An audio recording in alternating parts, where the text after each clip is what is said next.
Le président congolais Félix Tshisekedi a été désigné par la Communauté économique des États de l'Afrique centrale, CAC, comme facilitateur en vue d'accompagner le Tchad dans la deuxième phase de transition. À travers cette désignation, ses pairs placent leur confiance en lui et souhaitent une transition consensuelle et apaisée au Tchad. Très attentif à la situation politique du Tchad, le facilitateur a dépêché un envoyé spécial, notamment le ministre du Tourisme de la République démocratique du Congo, Didier Mazenga, ici à N'Djamena. Celui-ci est venu s'entretenir avec la presse sur la mission assignée à Félix Tshisekedi et le rôle qu'il doit jouer en tant que facilitateur. S'agissant du processus de transition, le conférencier affirme que cette deuxième phase de transition se déroule dans de bonnes conditions. Il demande l'adhésion de tout le monde pour le retour à l'ordre constitutionnel.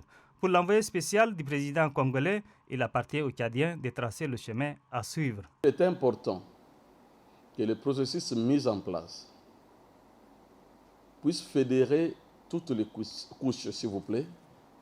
Quand je parle de couches, c'est-à-dire que toute la population et que la population puisse s'en approprier le processus mis en place pour qu'il y ait des élections crédibles au Tchad. Et c'est parmi les parties prenantes, il y a ceux qui ont participé au dialogue, il y en a d'autres qui ont boycotté les dialogues. La mission du facilitateur, de parler avec toutes les parties. Le conférencier souligne que tous les acteurs politiques ont été écoutés et leurs revendications sont prises en compte. Les recommandations du facilitateur ont été acceptées et exécutées par les concernés, c'est-à-dire le gouvernement. Notamment, quelques personnes arrêtées ont été libérées. Les autres, ils étaient jugés, ainsi que les partis politiques suspendus de fonctionner, les mesures étaient levées.